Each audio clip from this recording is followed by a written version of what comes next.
What's up, guys? I'm Ashley Jenkins, and today Valve Software has announced that their Steam user base has grown 30% in the last year to surpass Xbox Live with 65 million total accounts.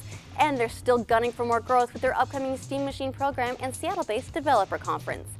The main goal of Steam has always been to increase the quality of the user's experience by reducing the distance between content creators and their audience, says Gabe Newell.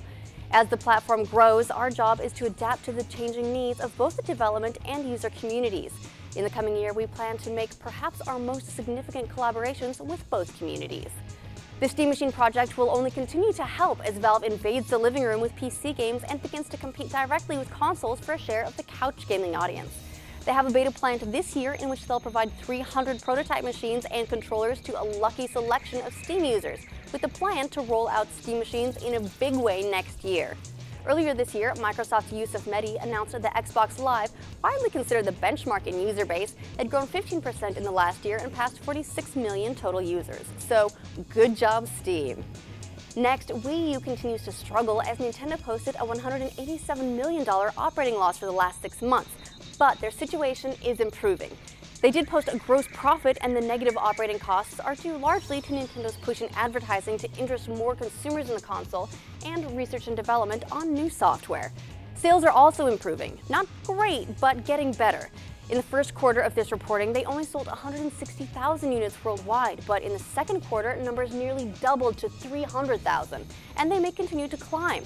As we noted earlier this month, the UK reported that Wii U sales there went up 685% after Wind Waker HD released, and those numbers won't be included in this report, which concluded in September. Finally, Sony has released their ultimate PlayStation 4 FAQ, which reiterates a lot of information we've already known about the console, but also offers a lot of shiny new details.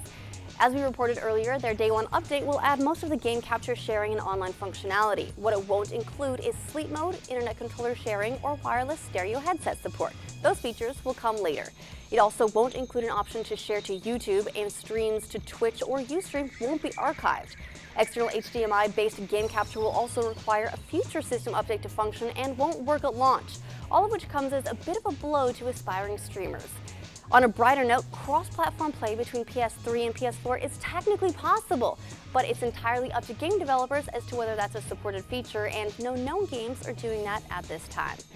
When the console launches on November 15th, it will have 5 first-party, 10 third-party, and 2 indie titles available, with dozens following close after. Normally, an internet connection is required to activate the Blu-ray and DVD player, but if you really don't have internet and you still want to use the Blu-ray player because you're a rational human being, you can call customer service and they'll send you a disc that will activate it. Aside from the Blu-ray activation and the optional Day 1 system update, you aren't required to connect the console to the internet at all. But heavily touted features like automatic system updates and game updates will require an on-demand connection. Otherwise, there's really nothing automatic about it, right? It also won't support external hard drives, which may seem like a bit of a bummer, but if the 500 gigabytes of internal storage just doesn't do it for you, you can replace the internal drive with any 5400 RPM SATA 2 hard drive, no thicker than 9.5 millimeters, as long as it's higher capacity than 160 gigabytes, which, if you're replacing a 500 gigabyte drive, should really be a no-brainer. To read the full FAQ for yourself, check out the link in the description below and give yourself about 1 billion hours to read it because it's pretty long.